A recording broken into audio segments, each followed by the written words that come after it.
Welcome, Bitcoiners. I have Gus Grillasca here. He is recognized as possibly the first crypto artist in Latin America and one of the earliest global pioneers in the creation and dissemination of digital collectibles and NFTs. He has an extensive 2-decade-long background in biochemistry and engineering, bringing a systems thinking approach to visual art.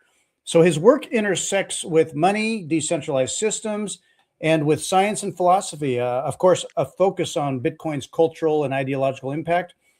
Now, he's been his entire life, from an early age, an illustrator, got into studying science, and his work spans a variety of media: ink on paper, acrylic, sculpture, mixed media, rooted in visual storytelling. And we might get into this: dance, literature, music, philosophy, and some big picture ideas. His creative practice is inseparable from economic thinking, and he's been a Bitcoiner since 2014, captivated by its potential to redefine value and private property. I personally, looking at his work, and I've seen it at conferences and elsewhere, I love the style and the variety of what he's producing. I personally have seen the community and the movement, example through Bitcoin Art Magazine, and it just that kind of value connects us at a relationship level that I really appreciate. I love seeing the artists in the space, and having interviewed many of these, I'm really excited to have to be interviewing Gus. So welcome, Gus. Thanks for joining me today. Thanks, Fritz. That was a great introduction. Thank you. It's awesome. Thank you. It made me feel better about me. Thanks. My job is to make the guests feel like they're not an imposter. It's so easy, like when you're an artist or a podcaster or doing anything, sometimes it's like every once in a while, even when you've made something and people like it, you step back and be like, I don't know, am I that good? Or I mean, I'm just a guy or whatever. But yeah, no, it's I love seeing people making and doing stuff in the world. So now you're one of the early rare Pepe OGs. And when I had seen, as I got into Bitcoin and I was seeing Pepe around, I wasn't aware of what that was initially, other than kind of a theme or a meme. But 2016, almost 10 years ago, the Rare Pepes was a movement and early NFT stuff that you connected with from the get-go. Being a good artist, you were into Bitcoin. Would you, for those that don't know what Rare Pepes are, how that started, describe how you first got into that, and it opened up kind of a new world artistically for you?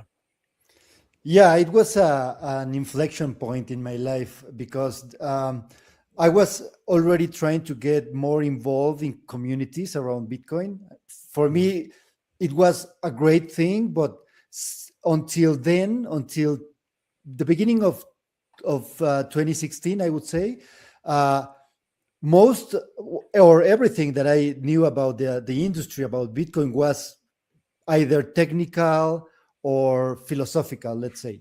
But 2016 was the moment when I came across an ancient community very early on of people sharing memes that associated to a token, what we will call something like an NFT nowadays. At the time was like a game of sharing memes or sharing stickers on Telegram, right? Just to the different level, like adding an extra layer of fun by doing tokens on Bitcoin. And Yeah. it was like even hard to grab your head around at the beginning, but it was fun, and you realize that you can actually get a few extra satoshis in your wallet for just sharing this meme. And it was definitely a before and after moment, not just in my life, but in so many people in a big perception shift of what you can do artistically and digitally in the internet without a physical correspondence to your art or without a traditional trading mechanism, right? Like I don't know. So it Right. was definitely very, very important, and it pulled me into let's say, a rabbit hole of creation associated with memes and a different aesthetic in general, for not just me, for I think for the world of art, or Yeah, exactly. Like the circles of traditional art, they were Mhm. disrupted by what happened in those early years, I would say. Yeah, in those early years, I mean, a lot of legitimate artists creating a lot of quite original works. You made a number of them, and this was quite a bit before it kind of erupted into some mass produced, venture capital had got into there and we're mass producing other iterations of that concept. But the original Pepe stuff was kind of the first of its kind and involved artists making very creative original art. So, and so then, and it sustained itself. So as it's approaching about 10 years since then, not to jump ahead too far, we'll probably come full circle, but you're working on some new stuff as well. You're going to be working on some Pepe related art coming up or now, perhaps? Well, yeah, I think I have always, since then, since 2016, I have always had like a Pepe on the works because, Mhm. as I was saying in a conference a couple of years ago, I realized that as soon as I want to loosen my hand or get creative or do whatever other thing, it doesn't have to do exactly with a specific character. But when I want to start creating, let's say painting something else, sometimes to loosen up, I just start drawing a Pepe. You know, it's like it could be such a simple character and easy to do that it helps you just to loosen up. And so I'm always doing a new character.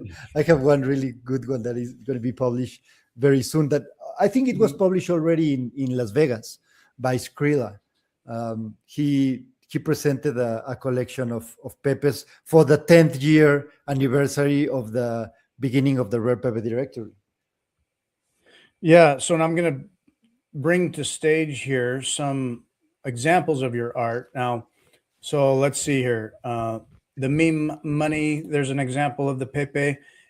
Different styles here. Now, things that I gravitate to that I really like of yours is definitely here's one that I used for the thumbnail as an Mhm. example here. The fine line work.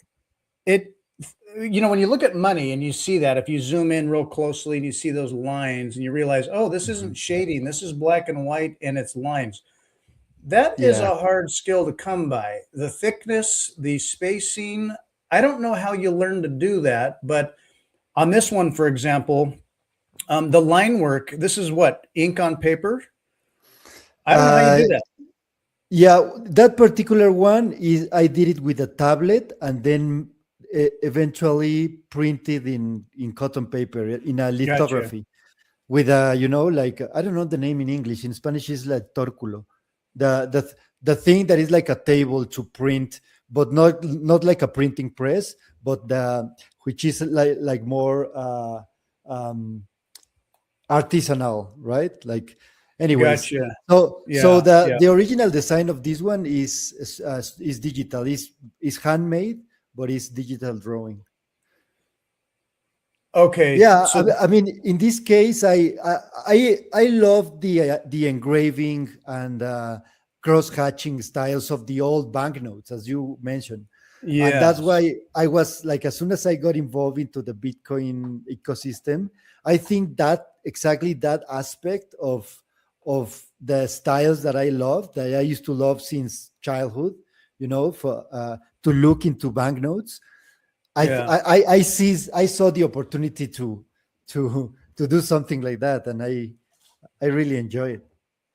Yeah. You've done a number of very creative, awesome banknote style, banknote themes. But again, I mean, because it's a cool, hard style to do, but these lines, of course, we got Satoshi Montana there, but Mhm. I, I love the style of it. And let me get to one of these that I saw. Oh, it's very striking. Here is the fiat standard banknote. If it'll come up here. Okay, yeah. This Yeah. gets us into some modern cultural uh, conspiracy reality theories, if you will. But like what WTF is going on in the world, basically, because we're bombarded now with so much crazy news and things in the world. We've got you know, yeah, who are the reptilian powers that be? Why do they feast on the blood of kids? We've got UFO disclosure happening. The banking cartel is printing the money. What in the hell is going on? Well, what I love about this, it kind of sums up that feeling. Yeah, Pierces into the yeah, heart of the beast. definitely. I mean, at first glance, some people might think that it's hyperbolic or it's too much of a caricature, but it's not. Like everything in We're there seeing it. is part of the corporate media. So It is. it's part of the propaganda machine, right? That's what they are saying. They have to go as far as that to try to keep people frightened, right?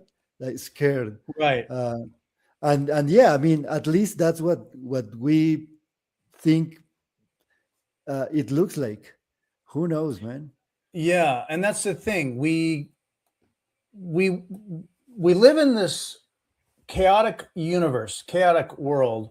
We want to make sense of it. Meanwhile, the people in charge, people in power, powers that be, and the propaganda, we're bombarded with stuff left and right, and some of which being verified is beyond what you might have, been able to conceptualize as potentially people would do. The evil involved as well, the control powers. Um, like I mentioned, UFO disclosure and other things, but we're trying to make sense of it all. We don't know what it is, connecting the dots.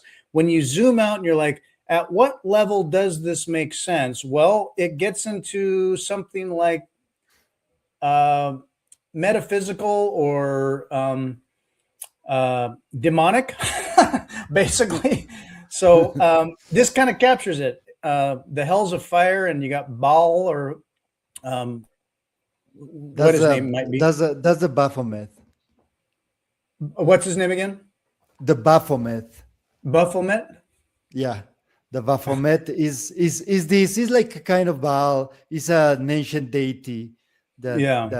that one of his attributes is to make people go into human sacrifice for this creature, right? And it's Right. like a hermaphrodite figure of certain aspect, demonic, like a vampire. Like I don't know. I enjoyed a lot doing this, doing this drawing, and I remember my. My wife was telling me back then, you need to clean the house after you finish that drawing, because I mean, I'm not gonna let you just spend time with that demonic figure in our She had house. to look at it 10 too many times, and burn some sage in the house, clean out Yeah. the demons it might have attracted. Yeah, you could conjure up something with all this, but that's just it. Is like the weapons of mass destruction, the things that we know have happened in the world, and it's like, what is this power that the powers that be worship? Why do they do what they do, and yet they keep doing it? Nobody's going to prison, nobody's in trouble, or what's going on? I don't know. And every element in there is like actual something that is happening. Like we can, for Yeah. instance, it's more like a critique of the Western culture, because you see there the euro and the dollar, right? And Yeah. those are like they're about to crumble in pieces, and Mhm. it's like a decay. That's in every layer that we are looking at the official narrative and the alternative media that we get. We have this feeling of like a crumbling society in decay, in chaos, in monsters, right? But maybe, I don't know if you know, but all of these, especially these late designs, they have augmented reality, and you can see the animation of the Bitcoin part of this. So Oh, I don't know if you've seen any of these ones in video. I have not seen the videos to these. No, you can scan them then, huh? Yeah, you can scan them with an app, and then you see the animation, how it comes out of the painting. So that's also part of like the the plus of this series, that it's also digital and physical, right? So it's great. I'll Now, send. Yeah, go ahead. yeah. Let me see if I have a video here Yeah, at because hand. separately, I But go think ahead. I think I've seen some of your videos you've made. I just haven't scanned them or know what they're connected to. So let me see if I can show you with this one here. Okay, so maybe I'm gonna need a little bit more light, but we'll see. Maybe we can do it. Yeah, do you see it? So If you bring that in. I will need. I'm gonna bring it in.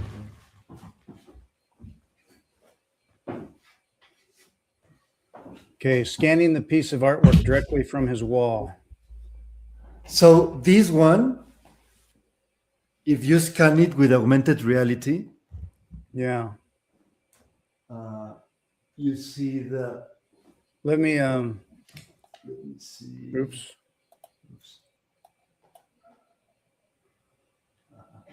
Oh, I see something moving. Wait. Okay, there you go. Oh yeah, it's moving. I can. So it's like I can a just Bitcoin see that. bangle coming out of it. But it's hard to see with this reflection. I don't know right now. Maybe I need more light. I don't know. Yeah, How, it's I don't hard. know. I don't know how to set it up. But Yeah, no, the but idea you is can do that. Yeah. So you can do that, and it's like part of the. I don't know the cool thing about this series, right? That they doesn't stay in the physical, but it goes, and then the Bitcoin comes and disrupts the old system. So it's kind of cool. Yeah, totally. No, I love that. And I was wondering if let's see, in your media here, you've posted some of these videos yourself online, right?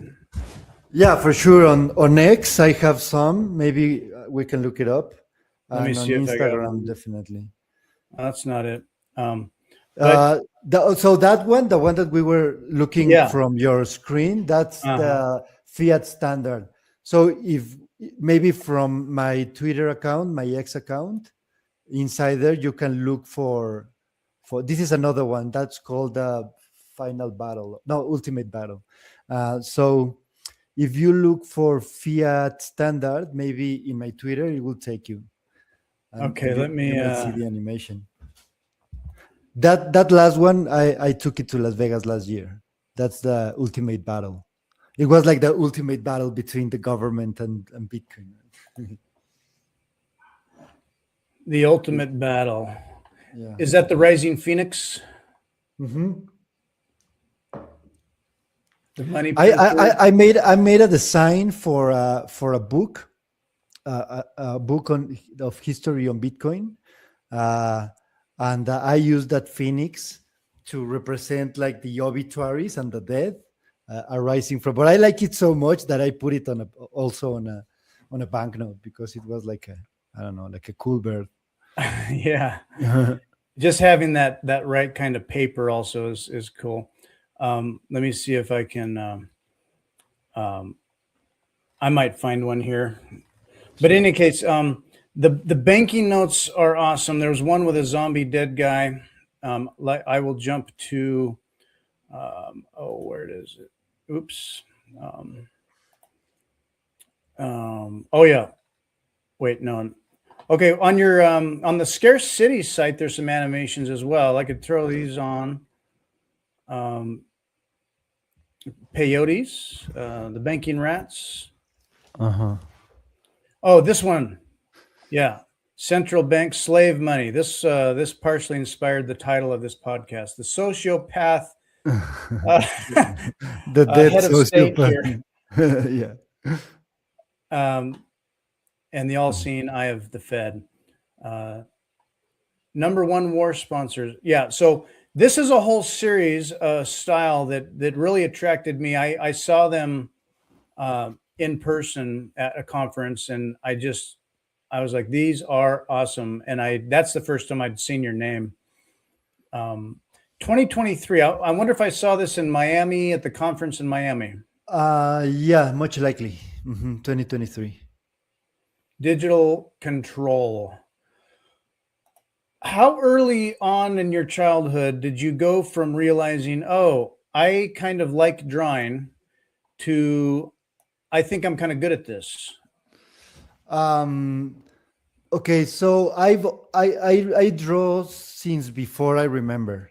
So I don't remember the day when I started. It's just something that I always did. And when we were little kids, like my mom to make something with us, maybe she was busy or whatever, she used to sit us on a table, me and my brothers, and just give us pen and paper.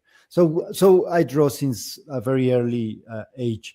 Now I was not really exposed to the art world maybe until I was already a professional engineer. But I never stopped practicing or yeah, doing even little shows, right? Like I remember working in the pharma industry or whatever, and Mhm. sometimes on a weekend or whatever I show in a cafe or in a market. I never stopped doing that because definitely from a very early age, maybe I was in my teens, i I was confident that I could like draw anything I wanted if I really put the time, right?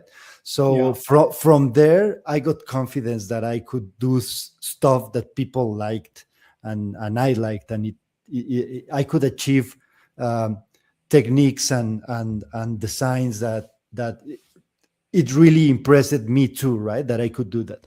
So I was very confident from a very early age. But it wasn't until I started, like what we already talked about at the beginning of the show, right?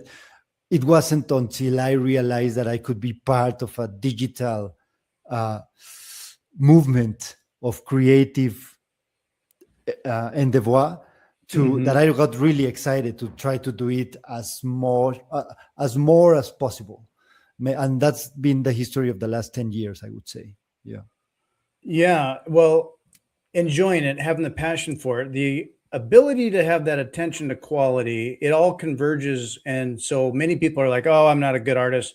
Part of it can be the amount of work, part of it can be some innate skill. And then when it becomes like you feel like, oh, this is kind of work that you still like to do it. Yeah, um, yeah. then you growing up in Mexico, and you've mentioned this elsewhere, but growing up in Mexico, you got a sense of, a healthy distrust of government for reasons. I think I'd mentioned, like my sister lives in Guadalajara, lives in Mexico. I've visited, and certain things get done differently, or the nature of government or people navigating systems is, different. And people in every country have a sense of that. I think when it comes to navigating living life and with a government. So you had that kind of background sense in your head. You went off to study chemistry, got a degree in chemistry, which is fascinating. Go off to work studying professionally or working professionally in engineering. You got a master's in biochemistry. Doing that hard work for a company, different different game there. You're working for someone else. You're you're dependent on the job. But I have a background in computer science, worked for big companies, but you know how that can feel where it's like, okay, I'm working really hard. Some of it's very interesting. Also, it kind of feels like, so is this it? I just work for a company now. Um, the changes in your life from doing that, working in that, finding Bitcoin, finding the rare pepes, and you found a moment of freedom perhaps where you're going to become professional as an artist. Was that a slow steady kind of realization, or did it kind of hit you like, oh, I'm going to make a huge big life change? Uh, that was the ideal, and I think it's been partially accomplished. But of course, it's always different from what you expected, right? So from the beginning, I knew that I wanted to work more in this industry, in Bitcoin related stuff, but I was not very sure how, because like I know some basic stuff about programming, but I'm not like a coder to do it professionally, I would say. And I have a lot of experience teaching, so I have always been like a teacher in general since high school. So that's one area that I like, and I think I could do it. So always from the beginning, I tried to, beside doing just art, also giving talks and giving workshops and giving even classes about the technology of Bitcoin, how it works, not getting like too technical, but technical enough to understand a little bit of math, of cryptography, or the basic concepts of how the blockchain works and stuff like that. What is a transaction? All of that. I've been always very passionate to teach about that. And this was at So some of the early meetups you'd organize in Mexico? yeah, actually, the first time that I was part of the organizing team of a meetup, it was in 2016 in Barcelona. I lived in Oh, Barcelona for 10 years. okay. Uh, and I got there to study my master's, and then I started working for the university and other projects. And for the most part, for most of the time that I lived there, I worked in the chemistry industry and in labs and research.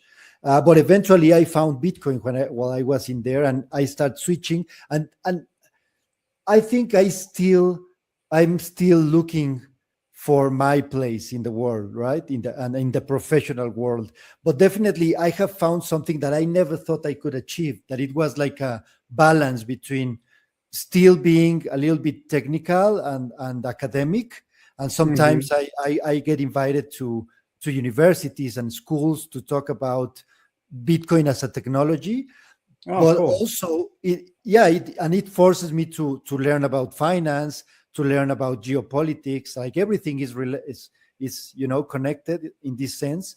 And Hmm. also I also love to bring the cultural aspect, to say, but also like I'm an artist or whatever, and I go to these shows and I can talk to you guys about what's going on in the cultural side, in the cultural front. And that balance, that mix of those two worlds, for me, I never thought I would be so privileged to live that way, to be able to merge those passions and those uh, aspects of my character. Yeah. Yeah, including the art. And it's amazing that, when I first got to Bitcoin, it was for certain reasons. It was the tech and the cryptography, math stuff, the concept around that. And then as you realize how many things it all connects to, I didn't know I was going to be learning or remembering so much about history and systems and social philosophical models around social incentives, human incentives, uh, the politics that get involved, and the financial system. And so anyone can approach it from any direction in any way, and you can like bridge it to the same thing. And so it's just it has a it's a flywheel that just builds up, so anyone can approach with any sort of angle or interest about it, and you can connect it.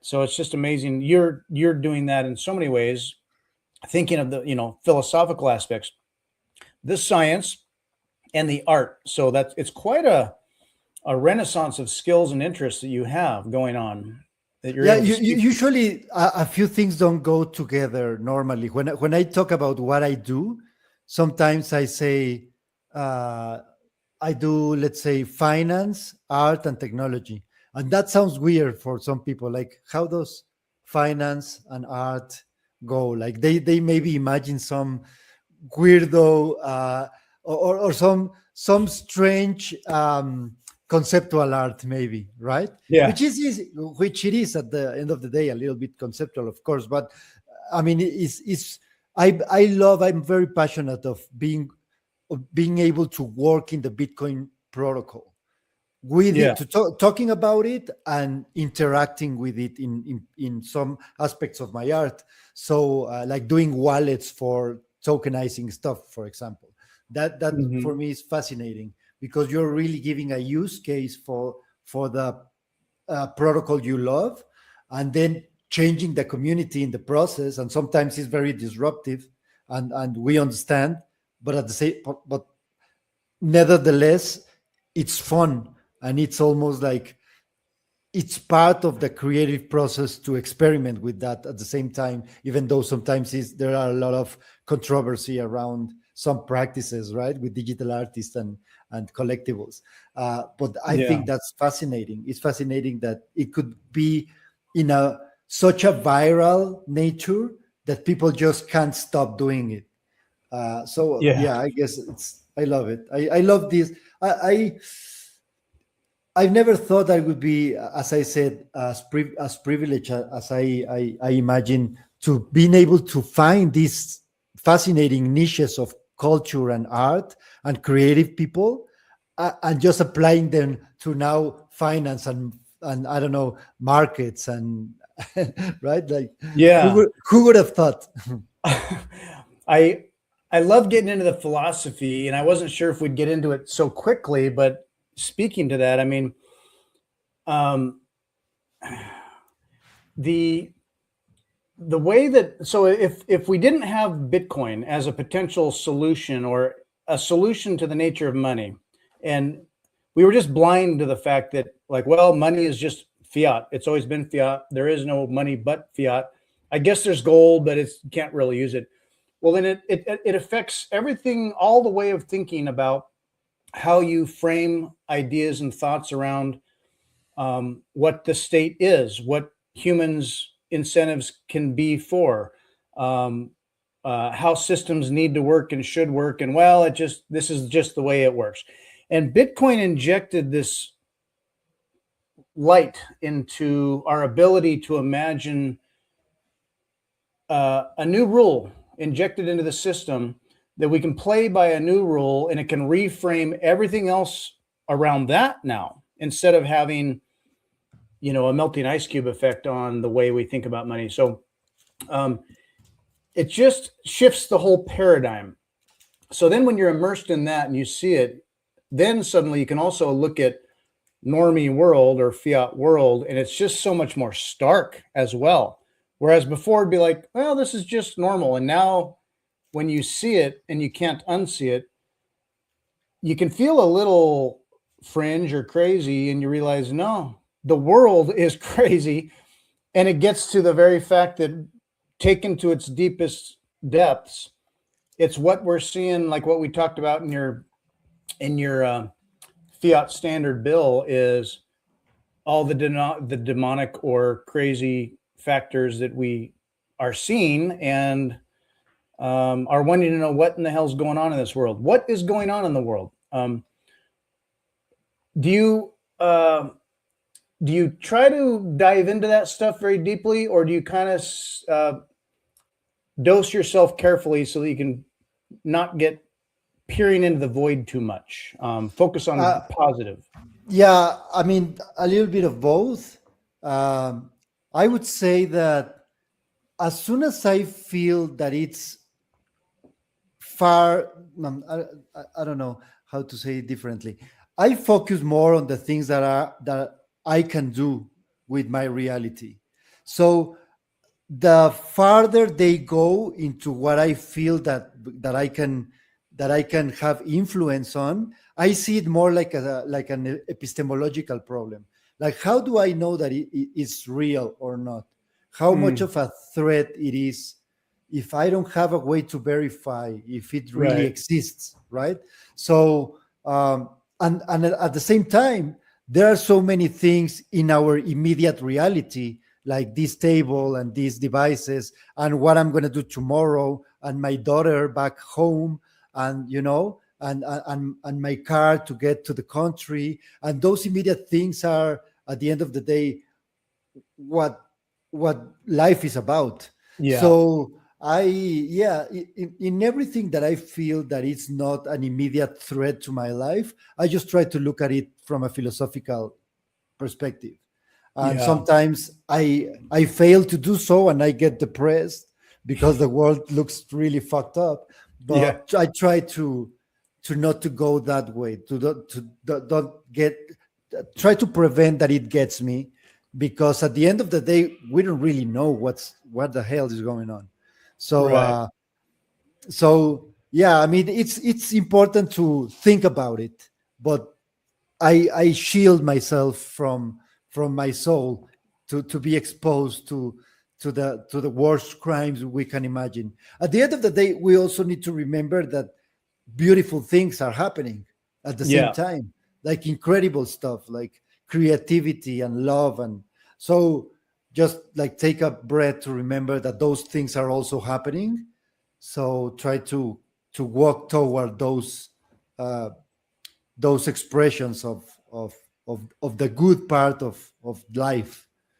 There is so much beauty in the world. You know, my own daughter reminds me of that every day, or it gives me a check. If I'm stewing in my mind too much, she kind of pulls me back into being here now. And before Bitcoin, I was pretty black pilled because I would pay attention. I'd do some deep dives. I'd peer into the abyss a little too much. And yet there was no like solution to it. It was just like, well, this is it. And I was black pilled. And so Bitcoin sort of opened up that door to say, oh, that all is there, but I'm gonna walk away and focus on what I can do for the good. Speaking of what's beautiful here, I'm going to bring to screen um, your own website. Let me toss this up here real quick. Okay. This is beautiful. I love this. I love this website. It's cool, right? You got the Blade Runner apartment going on, cypherpunk. Yeah. So you can go to Gus. You pronounce it Goose natively. GusGrillasca.com. You can go to GusGrillasca.com. Good info about you. Your art gallery is here. It's very small right now because I'm trying to do some changes. But yeah, I mean, at least I have a few pics in there. I have a few banknotes, some of those also cross-hatching styles in all of them. Yep, crosshatch. There's the Pepe credit. Cyber Hornet. Describe this media here real quick. That looks much more paint and ink. Well, you got a combination of things going on. Yeah, those are all handmade. The thing is that the characters in there, the hornet and the lettering, the banners, I did that for Icarus card. You're familiar with those? Which card? The Icarus cards. Oh, Icarus? Yeah, Icarus. Yeah, Icarus cards. Okay. Yeah, so I made 3 designs for that collection a couple of years ago. So I made those designs by hand because, like, I mean, using the tablet is cool, is good. I love it, but to the very, very, very fine, it's always still better, at least for me, to work in the real world with paper and ink. So I made them in paper, but the drawings were so cool that I wanted to turn them into a painting. So I cut them and put them in wood that I gave varnish and ink and stuff. Oh, this is on wood. Yeah, that's good. And that wood is burned with a flamethrower. So nice. I burn it and I give it like this layer of varnish and then I paint it with acrylics, some effects in there, and I put also the paper drawing on top and glue it. So I think they look great in real life. Yeah. Yeah, to have the media right in front of you. I mean, you can see the wood in that one very well. That's cool.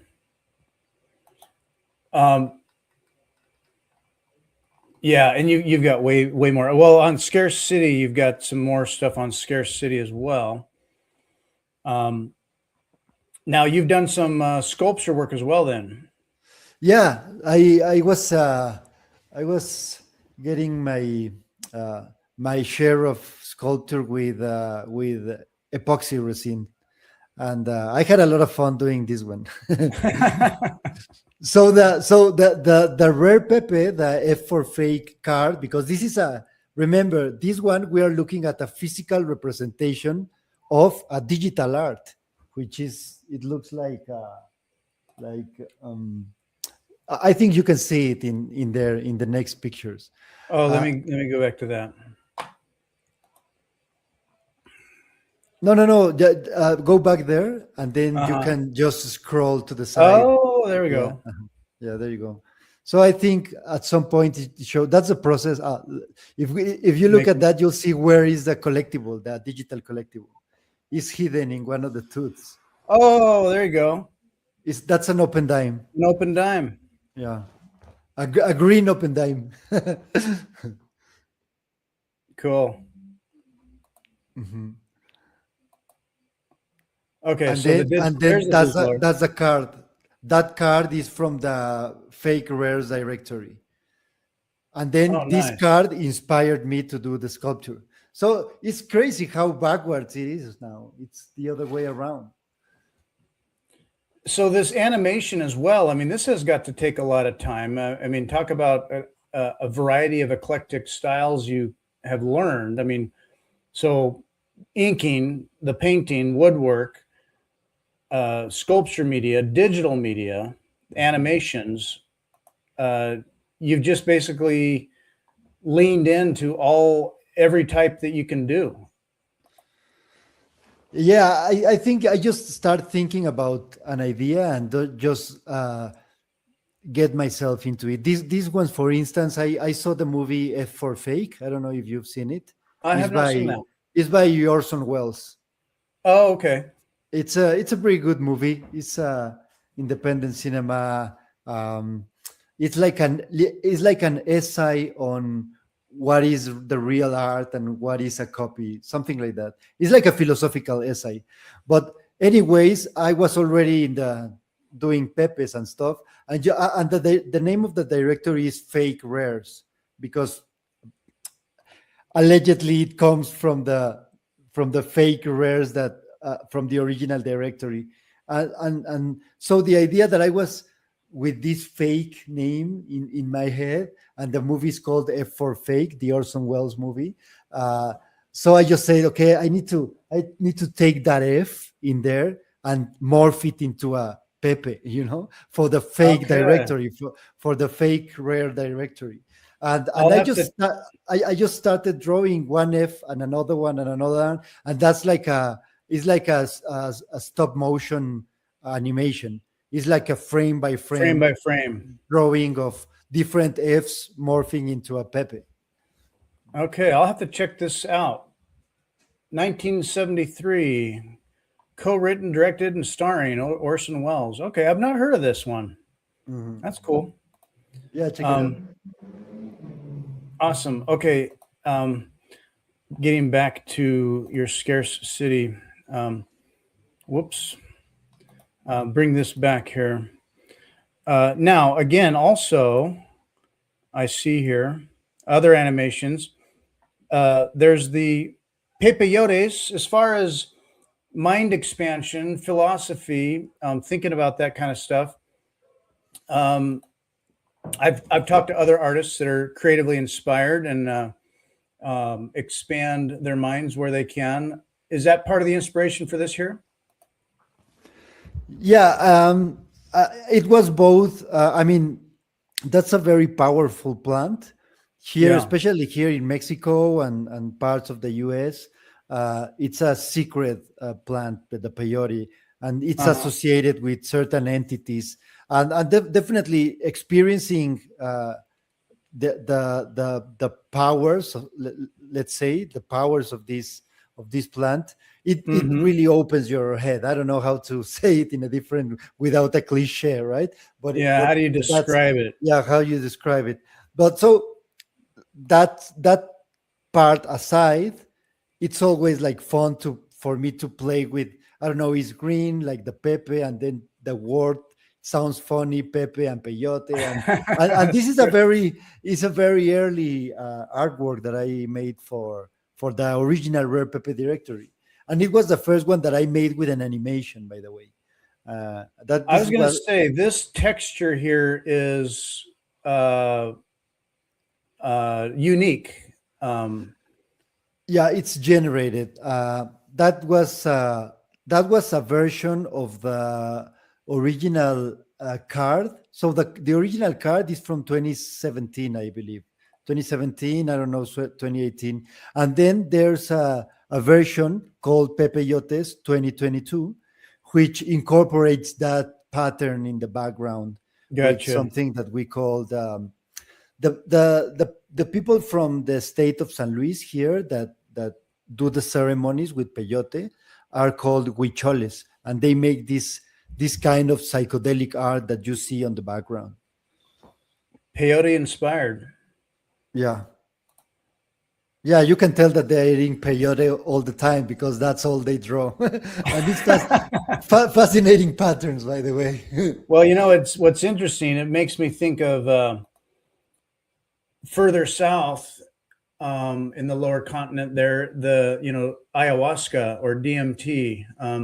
I have no experience with it, but study and research and experience that people have, different people, different backgrounds and all that, and they describe very similar things in detail. And to an extent that they'd say, this is not like just my mind adding color and feeling to what I'm thinking. It is like something consistent or shared, or something like people having that experience together have a shared experience in that reality, seeing the same thing. What is that? Yeah, no, I mean that's what part of the most fascinating aspects of this world of psychedelics or powerful plants, let's say it. So just to give you the example of the peyote itself, now that we're talking about this. So in the case of San Luis Potosí in Mexico and these cultures that I was mentioning, the huicholes,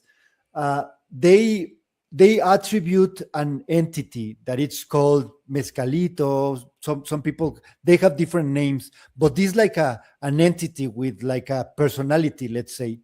And the idea is that when you eat this plant, you get access to being aware of this entity that lives there. It's always there. You just Right. you just become able to experience it. Yeah. And that feeling is very, very real. When you are under the influence of this plant, call it the way you want to, they will say it's like a portal to allow you to experience this whatever energy or deity. Yeah. And it's very real. Like there are no words to exactly describe it, but you feel that you are in presence of something, and then you go like, oh, now I understand what they were talking about when they say that you're in the presence of this thing, and I can give you like my theory or my psychological theory what that is, or Yeah, totally. I to mean, try to, I don't know, to give like an alternative explanation or whatever, but I it's was interested definitely in how that you feeling. connect with these ideas with your background in chemistry, biochemistry, the miracle and amazing universe of that, what we're built upon in layers, and accessing this other separate reality, thinking of Carlos Castaneda or something. But tell me about Mhm. that. Yeah, I mean, for me, it was fascinating. Like the thing that I really loved about chemistry was biochemistry. So at the early half, let's say, of my career, yeah, I mean, it was interesting for sure. The engineering have some interest aspects, and and chemistry as like the art or the crafting of substances in the lab. That's also a fascinating world and industry. But for me, what really sparked a passion was biochemistry. So understanding how a virus works, what is a molecule, why proteins behave like living beings, but they are allegedly not alive, Right. but they are like motors, and they cut other molecules and they put others together, and they create structures, and they consume energy. So they are like a, like molecular motors. And then the nature of DNA and RNA, that was like mind blowing. So the idea of how a virus is, the structure of a virus, and what DNA is, like what does it mean that is code. Like I don't know, many scientists at the middle of the starting in the middle of the 20th century became religious after Right. realizing what the data was showing. Like this, what the hell are you talking about? And then you take that to the psychedelic realm and realize that mushrooms, they create all these neurotransmitters, and they actually have an influence on the animals around them, because mushrooms are way older than animals. Like Right. mushrooms are an older kingdom, like our older brother in the Oh yeah. in the living kingdoms. So I don't know, that you start looking things from different perspectives, fascinating perspectives, and I think that had a lot of influence on me. Looking at bacteria in the microbiology lab, the first time that I saw, well, actually, the first time that I saw bacteria was with that microscope over there. I don't know, it's too dark maybe, but it's in that over there. I have a small Maybe microscope I can. that my dad gave it to me, and I saw bacteria in water since I was a kid, but because my dad was also a chemist, and my mom, and I can just see it back. I had exposure to some science when I was a little kid. Let's see, it's over here, right? That's a small Okay. Yeah. Yeah. I can just see it. microscope over there. Uh-huh. Anyways, so yeah, I mean, I was always fascinated for the micro, for the very micro, and imagining that when you get for the first time in your head a model of a molecule, that was also very fascinating for me to visualize how it might look like. I have some models over here. Like, look, let me show you some. Yeah. So I find it fascinating when you zoom in and zoom in. The incredible, intricate mechanical function of it. Yep. Yep. so And this is a well, model of a molecule of a steroid, a which steroid is molecule. a steroidal structure. So this is the basic structure of a steroid. So you see, we have Carbon. an hexagon here made out of 6 carbons, yes, and then another hexagon here sharing 2 carbons with the first one, and then another hexagon here sharing these 2 carbons with the last one, and then a pentagon here. So this is the basic structure of the steroid family, Uh-huh. and but in 3D it looks like this, right? And then Yeah. it bends, it could bend like that depending on the amount of energy it moves. And this is a very small molecule, but a protein, it could be the size of this house, Oh yeah. and it moves according to the function it's going to create. For instance, if it cuts, it could take a molecule like this one and just change one part for the next one and then let it go. And that Uh-huh. monster of the size of this house is effectively modifying other molecules and doing stuff. And we have Yeah. models of that, and that's like, wow, that's It's mind blowing. mind blowing. Like the meme is like, Yeah. So and that's where you could approach science with a sense of, it's just physics. It's mechanics. It's a mechanical universe. It just simply follows physical rules. Period.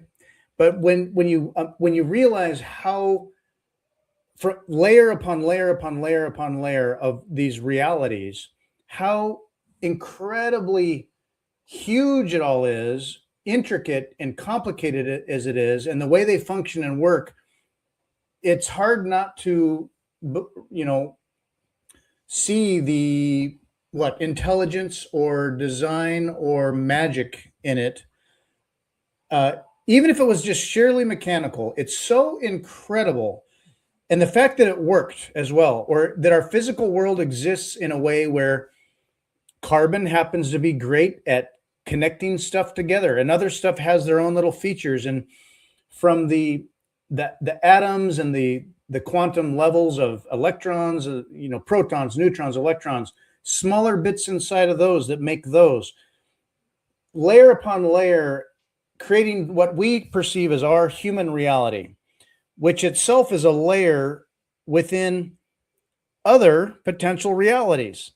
It's just it's I can sit and think about that stuff and blow my mind again and again. On that note, I was thinking about this about a month ago, and it's not a novel idea, but it came to me as if I'd just come up with it for the first time. The view on time. It was spurred by a video I saw that was based on electron microscopy, Microscopy, yeah. microscopy, an Mhm. electron microscope, picture after picture after picture. They were they were taking imagery of a cell, a single cell that was functioning and uh, splitting in half, growing. One cell splitting into two. Mhm. And it was just a little part of that process, but everything going on where there was um, uh, the parts of a cell, the things that create the energy, and the things that build and zip apart and do things. There are all these pieces to it, and it was way slowed down, basically in the span of how this happens. And what you're seeing is all these little things, and they're just fluttering. They're just moving very, very, Mhm. very fast. And that was slowed down. This stuff that's happening inside of our bodies, the things that live on us and that are around us and make up the earth, it's just teeming with this. At a microscopic level, it's all extremely fast. Not to mention the particles and atoms involved that are zipping around at just near light speed or whatever. So when you zoom in, time is very, very, very, very, very fast. And as you zoom out, time becomes what we perceive it. So we are experiencing time. If there was like a band of time wavelength, we are experiencing time in kind of like a certain spectrum. And when you zoom in, time speeds up. And when you zoom out, things move slow, you might say. You look at the stars and they're not moving. But Mhm. anyway, I was thinking of the way on the spectrum of light, we see a little band of it. In the spectrum of time, we're experiencing sort of a band of it. And we can have these metaphysical type experiences where we can kind of experience the edges of that. Um, but that's just barely seeing an area within a broad spectrum of reality that we can't hardly fathom. And yet it just is zipping along constantly. And anyway, I blew my mind about a month ago thinking of that. Yeah, man. I mean, it's hard to tell. I think that some aspects of our life, of our reality, I would say, they come around from the opposite direction because, like, like in a in a another dimension of the one that we are operating, like let's say we are in 3 dimensions, in a fourth dimension, it kind of looks, it apparently they represent it as fractalic. So so it's never small or big, but is the same depending on the angle you're looking at it. So I don't know, the whole fractalic idea of things that doesn't go into one direction, but it goes in all directions, right? And Mm. it goes all directions outside and then inside again. Oh, I love that. I have actually, And I'm looking at a fractal here from a, let me see if you can see it because I love it, from an artist called Exeosis. oh, you've got a lot of art on the wall there. Yeah, I have a great installation. Let's see. Look, Oh, cool. this is a friend of mine collection Oh, uh, cool. of digital collectibles. Yeah, Oh, the one in the corner, back in this corner, this one. okay. That one is an artist called Exeosis, and he's doing these beautiful, beautiful, beautiful fractals. Look. Yeah. And it goes on forever. You can say it Yes, loops in on itself. yes. I love to put some of these in my big screen and just leave it there, Yeah, you could Yes. zone out to that and have an experience. Mhm. Yeah, the fractalic nature of so many of these ideas and probably topologies of our reality. I think that's definitely, there's something there. I mean, we see Uh-huh. it everywhere in all the structures of plants and fungi and whatever, these fractal structures that talk about something that is repeating in the very small and then on a different scale in a different scale, but it's the same rule. It's the same rule applied, right? It's just I Uh-huh. don't know.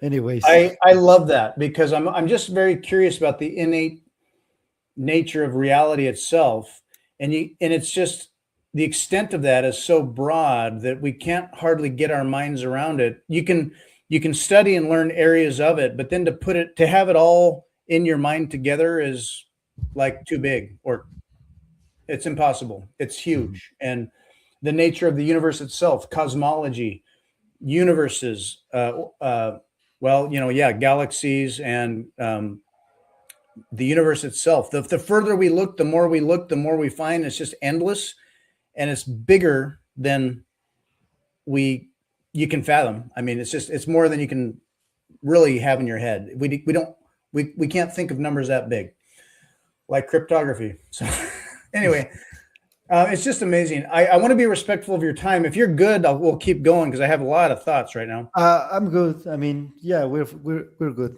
We If can you go. need to get to the end of your night here, I'm very respectful of that.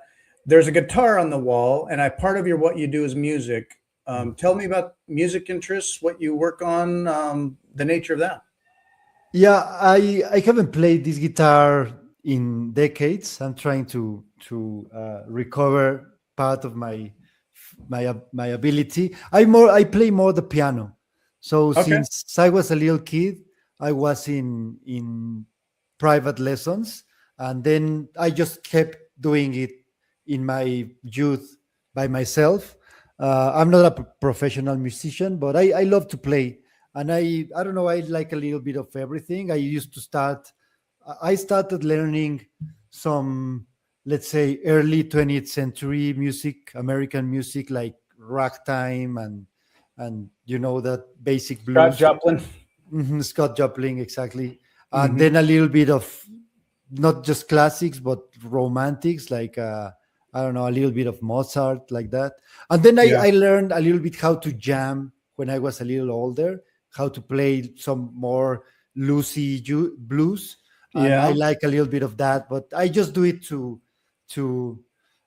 enjoy myself. I don't perform Awesome. that much. Like I've done it maybe in gatherings with friends, but not that much, not that big. But I enjoy a lot having, like, I have a wooden piano here at the studio.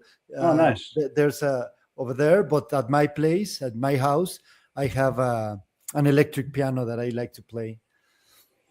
Yeah, I can't play much, but I can play a good portion of Moonlight Sonata. And Hmm. when I'm stressed, I mean, I can't read music either. I just memorize it, and I have a tonal ear, and it takes repetition. So I got to practice. But Mhm. if I'm stressed or I had a hard day, or whatever, playing piano, and when you're playing a piece you like or whatever, it kind of gets you in a zone. You're just here now, and I can play and I can finish and be like, ah, and it's Mhm. cathartic. So, Oh and yeah, I have a, man, is the best. And now with headphones, yeah, I just, like, let's say in my case, playing at night by myself with headphones.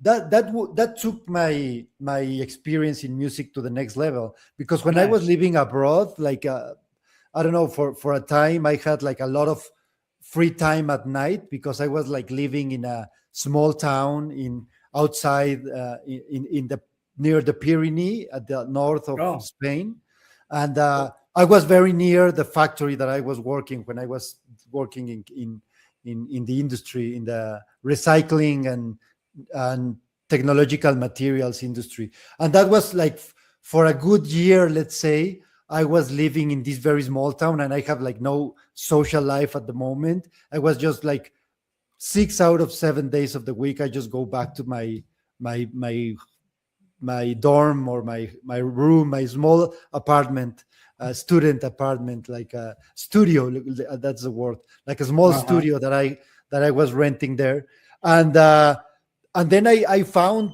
a whole new world of just playing by myself at night with my headphones, because otherwise I used to play when I was little, but in a wooden piano. I mean, you're always performing for someone because it's so Yeah. loud, right? Your wife has to hear it over and over and over. Exactly. Here you practice, and then you can practice with your headphones in a completely private environment and as Yeah. loud as you want. So Yeah. that was so gratifying to me, just to play at night for hours, and yeah. So I want to That's share that awesome. with you. Mhm. I don't want to neglect any of your art, and I know there's so much of it. This is some other structural art you've made as well, gold blocks on the blockchain, Yeah. free Ross there. I will get down to now. This was something new that I saw, and it struck me. I love that now it's got the UFO theme there, and they're sucking up all of our resources. The inflation monopoly man. Mhm. Um, is this done digital? Yes, it was drawn digital, also hand drawn, but with a digital tablet. And for this one, this was part of a bigger show of a collective or a group of artists that we presented this series in Las Vegas 2 years ago. So Okay. there have been two Las Vegas conferences in the past 2 years, 2026 and 2025. So this Right. one was for 2025, and the common theme was inflation. So everyone had to talk about inflation in the way they wanted. So I came with the idea of doing this like communist propaganda poster, kind of. Yeah. And It's got that vibe. Inflation yeah, is theft. definitely. And yeah, I just loved it, the idea of doing the Monopoly guy. And actually, it ended up being the front cover of a documentary by the same name, Inflation. I think it was Oh. out last year. Oh, Um, really? yeah, Oh. I can share you the link for Um, the one.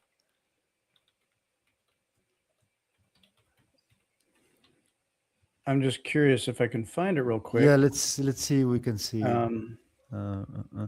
And there are a lot of Bitcoiners in that documentary. Free Spirit Community Arts and Media Inflation short documentary, I guess. Let me see. maybe. Let me see if I can find it um from my account.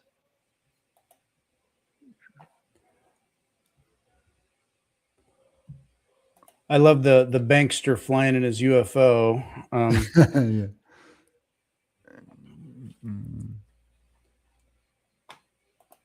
And I'm looking for inflation explained. Well, I Yeah. love the style of it. Oh, no, that's not it. I I got it here. Wait. Oh, Mhm. and it makes me think of like in Sonic the Hedgehog, the bad guy. I can't remember his name, but he's got the big mustache and he flies around and Dr. Evil. So the documentary is called NoMoreInflation.com. NoMoreInflation.com. No More Inflation. I misspelled the original title of it. Graham Hancock. We know some of these people. Yeah. Yeah, and a lot of Robert Bitcoiners. Malone, Eric Yeah. Alex Gladstein. Yeah. Oh, I'll have to check this out. Rockstar Dev, Eric Cason, Tour D-Master, Tone Yeah. Vase, Mhm. Ben Perrin. Awesome. Oh, Huddle Tarantula's on there. I just had him on my podcast. Yeah, it's a really well done, very, very clear and straightforward argument, very compelling. Texas Slam. And it's like, I don't know, it's not that long. It's Cool. dynamic. It's good. Check it out. Look at the documentary. It's 1 hour long. Yeah, like a movie. That's awesome. Cool. I will check this out. Yeah, so they use that image for the cover For of the that. cover in different. I don't know. where to see it with that cover, but anyways. Yeah, no, that's awesome. It fits. And then another sculpture here. We got Pepe, the Pepe shroom. Come on, there we go. Oh yeah, Mhm. shroom Pepe. Yeah, yeah. Scroll to the side, so you can see Oh, this one shiny. is also made out of epoxy resin. Oh, there you go. Open Mhm. diamond there. That's awesome. And glow in the dark. Yeah, it Looks glows. like. Oh, cool.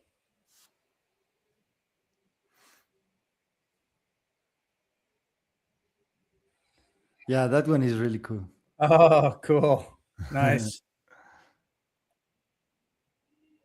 Yeah, no, I love it. Tell me about this key. Yeah, I was. Holy key. I also love the. I have like a small collection of keys, of old keys, that those like iron cast, uh, Uh-huh. and I just been. I haven't. I don't have like the expertise to work in iron yet. I've tried to do some stuff, but I think that would be something that I would love to develop, to being Hmm. able to do these intricate designs in iron. So this was like a small approach that, I mean, it's a very basic idea, Hmm. but I loved it. So I it comes also from a digital uh, equivalent. So I made the Bitcoin key back in the day, and then uh, later on I developed the physical object made with an alloy that I don't remember the name in English. Uh, but anyways, Yeah. so it's a representation of a token of a digital collectible that you can find in the directories of Counterparty. Let's see if we can find it. The Tumblr code is an F. Looks like an F. Aha, yeah, yeah. And your ultimate battle dollars. Uh, tell me about when you let me clean the screen off here. Oh yeah. Oh, hello. Um, now Bitcoin Art Magazine. You're in the Genesis edition of this. I've talked to Asanoa extensively and many times about, getting the artists together, putting this together, steadily getting the word out, sharing. You are in the Genesis edition here, Gus Grillasca, right there. What piece of artwork did they put in They the put magazine? a couple, one of those banknotes. Let me show you.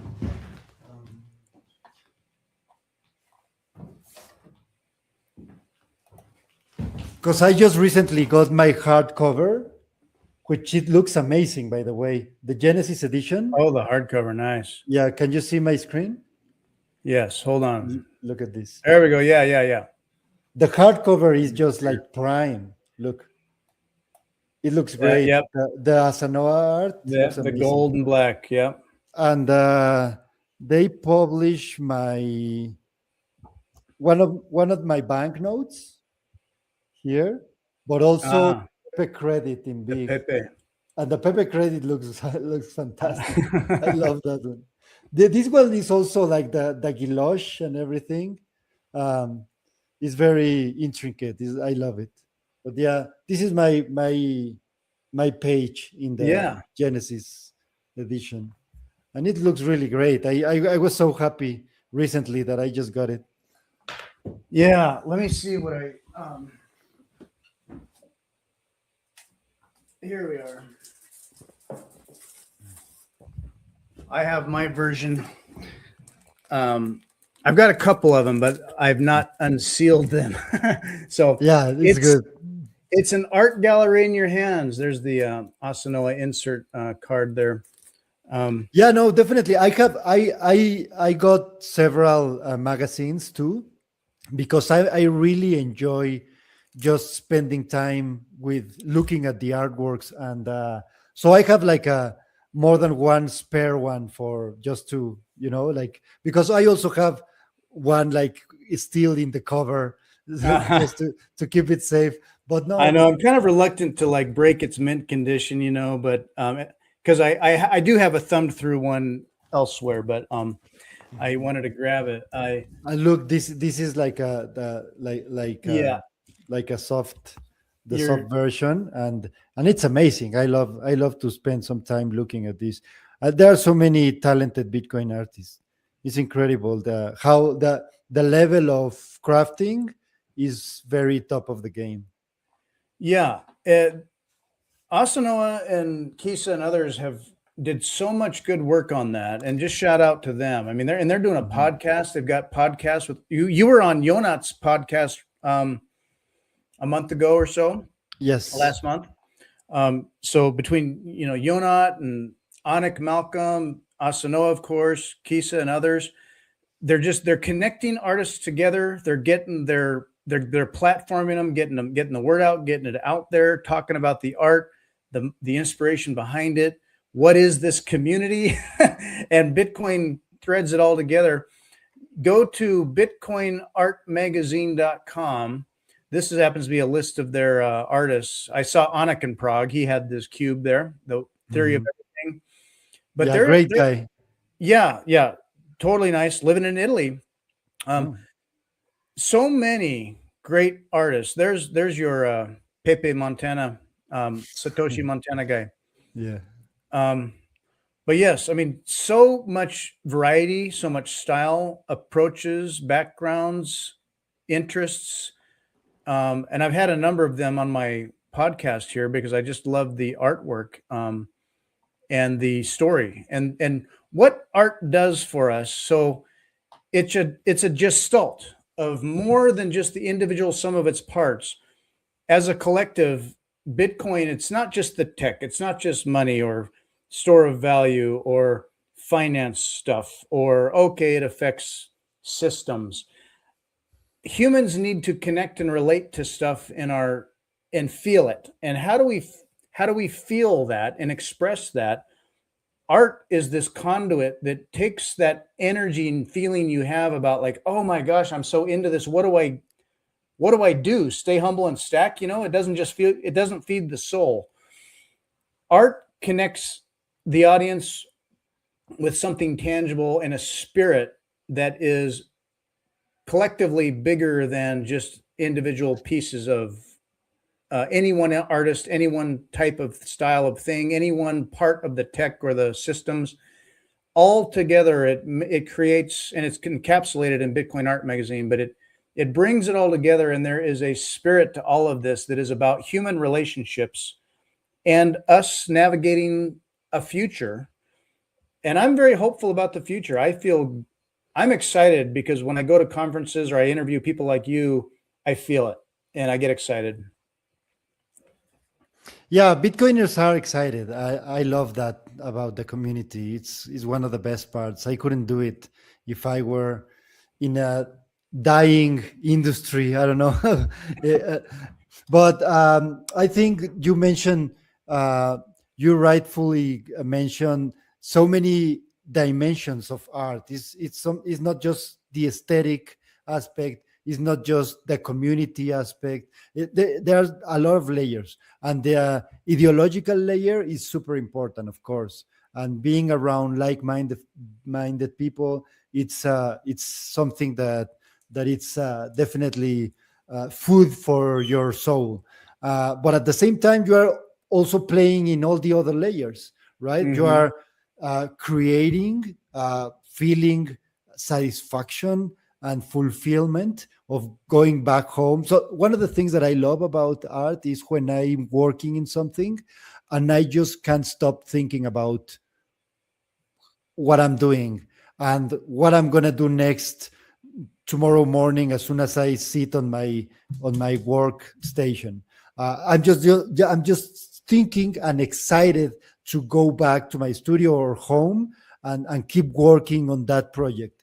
That feeling of impatience That's something Mhm. that just very few things uh, um, make me feel, and art is one of those. But Yeah. then also all the other dimensions. So uh, going to conferences and hanging out with other artists that are also experiencing this social revolution and are excited about the future. Uh, well, I mean, so many layers of this that play in my emotions at the same time, and Yeah. that's A one of the sense things of, that I love. yeah, like purpose, a sense Purpose. of purpose and a shared core common purpose. And the augmented reality, I mean, we touched on that, but adding augmented reality, there's such a potential and a span of AR. You can have one medium of art, and in that is another augmented aspect that can be tapped into, or like putting the open dime in there, having a something you can scan, layers to it. Layers So, to it. Yeah, yeah. I mean, we are definitely entering. We are in the early stages, or maybe not so early, of morphing all our reality into a loose border between the physical and the code and the language. So as soon as, like, going back to biochemistry and molecules and stuff, like the moment they realize that life is code, that's when we lost the borders. Like, like now everything is uh, uh, um, like smoke, right? Like everything kind of evaporates. So, well, my point is that I believe that very soon, in the very near future, everything is going to be a little bit augmented, either by mm, wearing headsets, glasses, or with mhm, apps in your phone or your tablet or whatever you're using at the moment, a bracelet or whatever, and you're going to be able to extract information from the physical world. And in the mhm, same way that we uh, got ourselves emerge into certain other technologies, like, let's say, radio frequencies or light itself, artificial light. mm, Now we live in a reality surrounded by artificial light that it was very rare 200 years ago, or whatever. The same is going to happen with augmented reality in the literal sense. Like every mhm, surface and every object is going to be susceptible of throwing back at you information, videos, like mixed media, emotions, feelings, smells. So, yeah, we are entering into that madness, man. I think we are just gonna hopefully in a few years, when we lose control of everything, at least us as individuals, we're just going to be able to let us go into that madness, into that hold on to your crazy. mind, folks. Yeah. You're gonna be you're just we're gonna be thrust out of Plato's cave and seeing the light, not just surface reality and what we're told to know and believe, but a context to whatever you want to look at, whatever you want to learn. There it is. It's just ripe for the taking, and if you want to pick it, pick it. If you want to look elsewhere, look elsewhere. But yeah, just that substance of context in our life that it's an amazing time. And so, speaking of span of time, we exist as humans at this moment of time. When you look back in time and the history of, I mean, studying, you mentioned fungus, an old family of organisms, and the span of millions and millions of, I mean, a billion years of chemistry boiling into biochemistry, boiling into the earliest things, the proteins, the things that built and built and built upon each other, created layers and layers. I don't know what the base layer was, or the further we look, there's another layer. We look Mhm. deeper, there's another layer. Is there a base layer? That's kind of, and maybe it folds around on itself. And in any Mhm. case, like a universe, you zoom out on the universe, and maybe that's, yeah, something else. But we live in this moment of time with, I can't believe that we're alive now talking about this conversation here, imagining these things, being aware of it at least, and imagining the future. It hasn't existed except for now.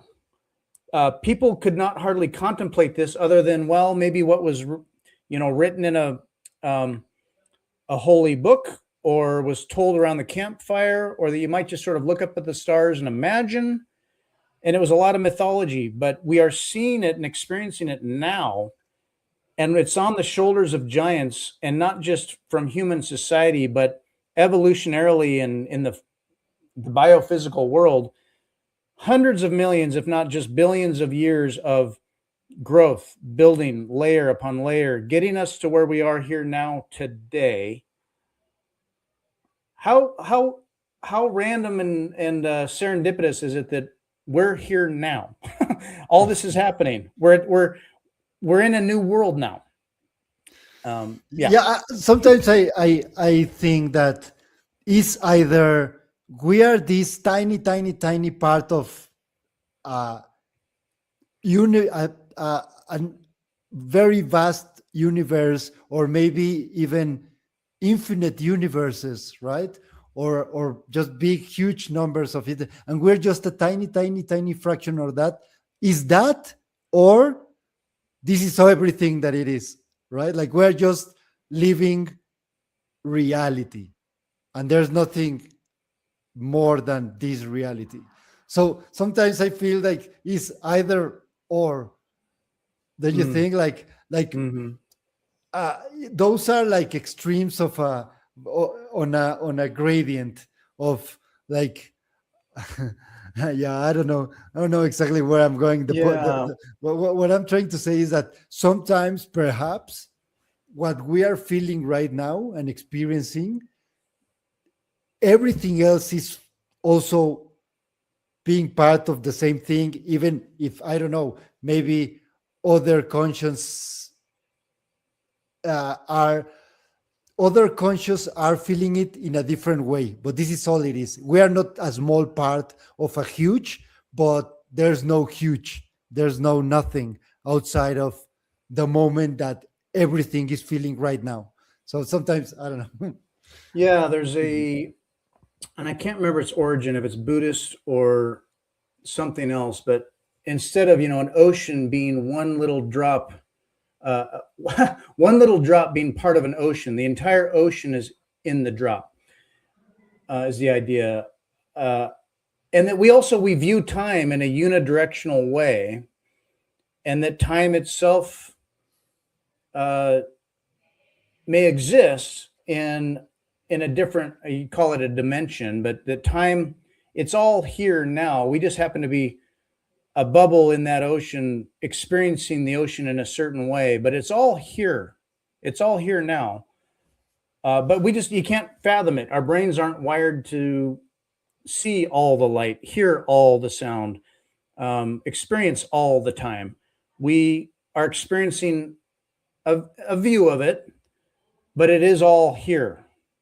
Yeah, But it feels like there is stuff outside of time, right, right? Like yeah, maybe it feels like time is something that is happening to some entities like us, another living beings, perhaps, and other right. objects, but it feels like maybe is not everything that it is, and there's stuff outside of time, maybe, right? Like I don't know. Right. Sometimes you Like, feel that it's a phenomena, but yeah, like it's not everything out there. yeah, like what we're experiencing is not just inside of our head. Our brain may be, like the analogy being like an antenna that connects with it. Mhm, It's not all in here. We are basically just tuning in.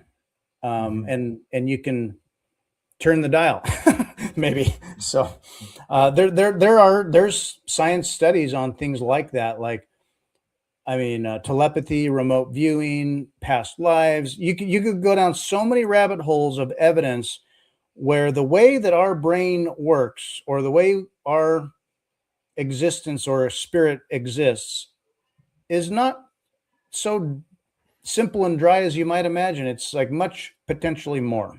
And anyway, we can talk about that all night. Dude, Gus, I've really enjoyed this conversation. I like getting into the big zoomed out ideas.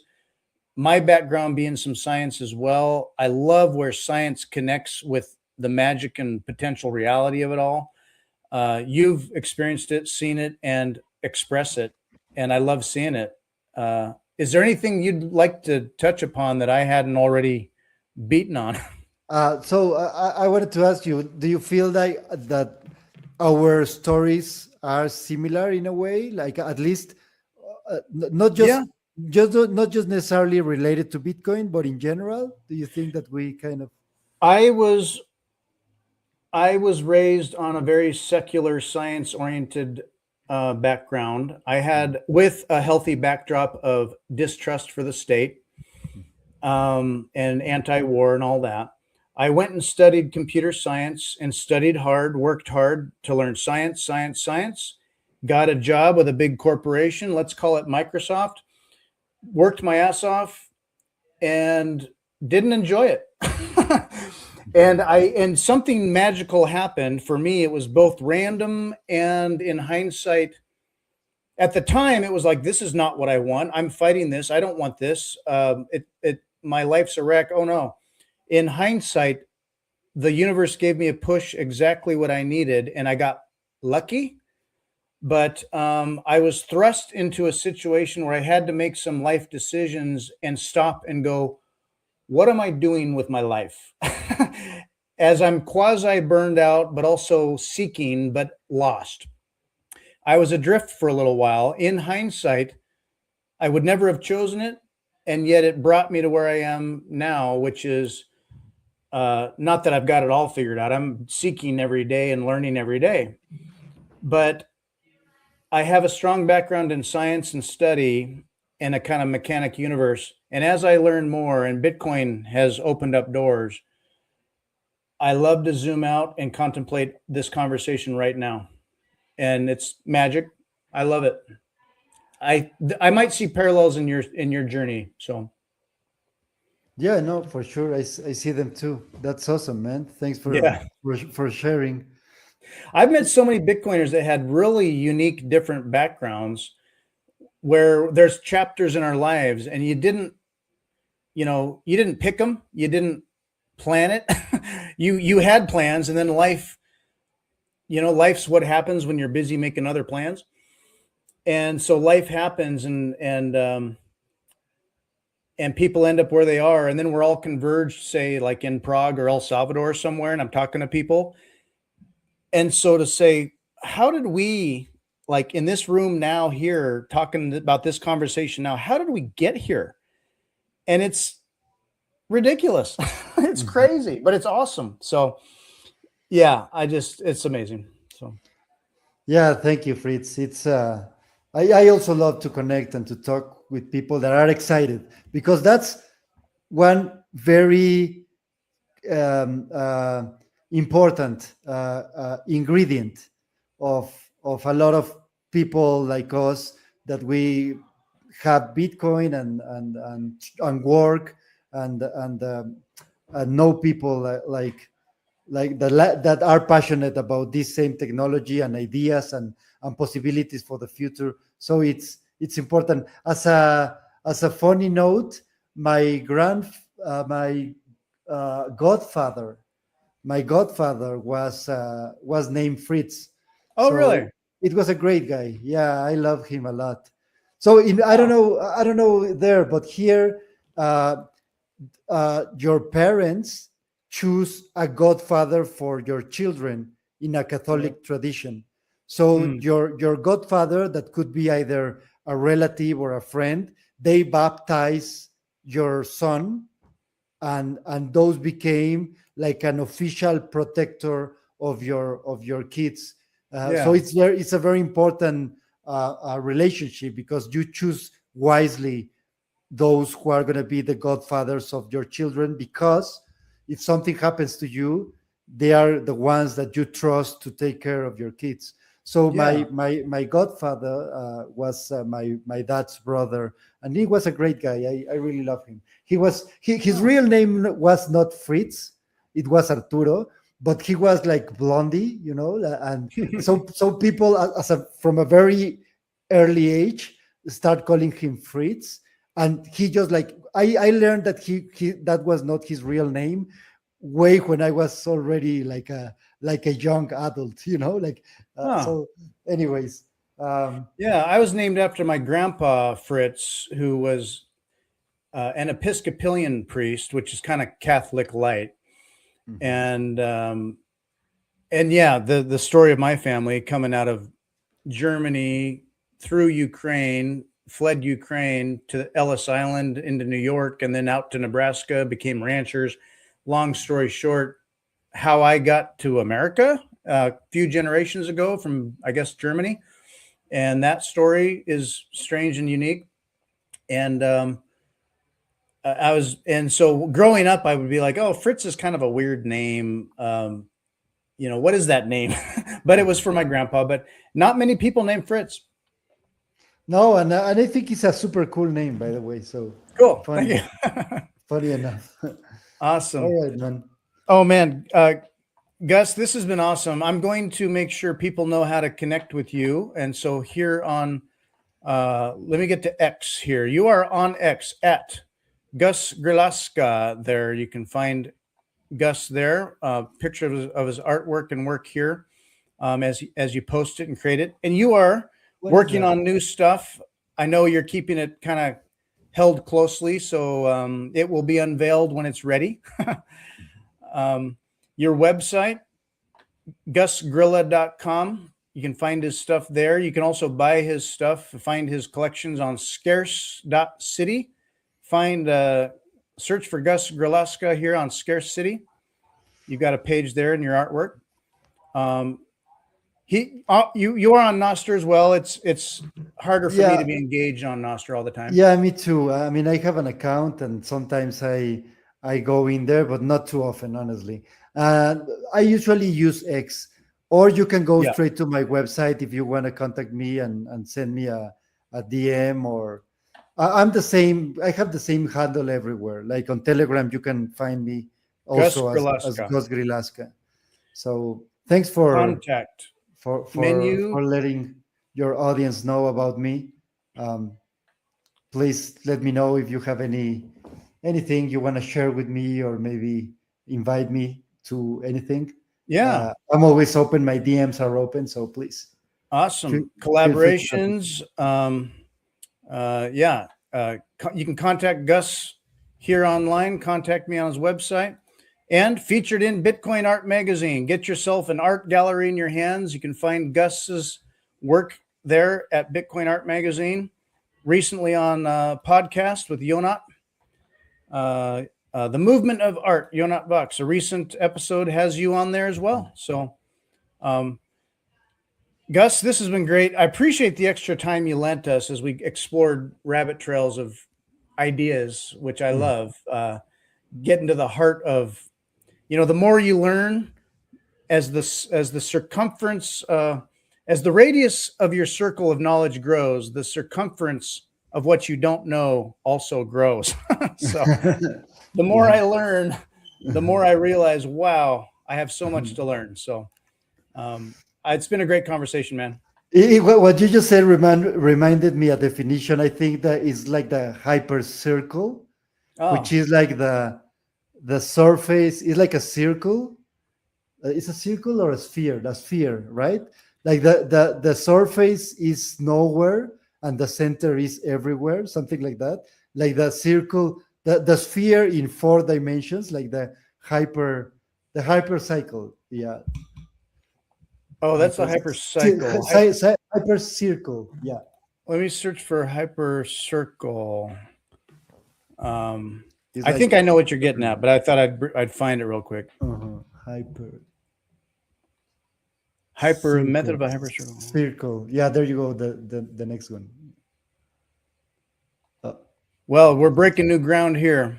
yeah, Synonym hypercircle. of hypercycle. Maybe that is hypercycle. Yeah. probably. Have the same orthogonal distance from being stone.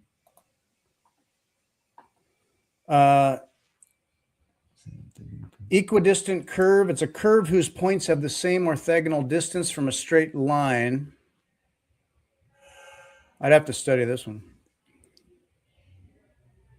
But yes, tell me the concept. Well, I mean, maybe that's not the exact name or whatever. The point is that a sphere, or maybe it's not it's a sphere, hypersphere, probably. Hypersphere. It's like a sphere in the next dimension.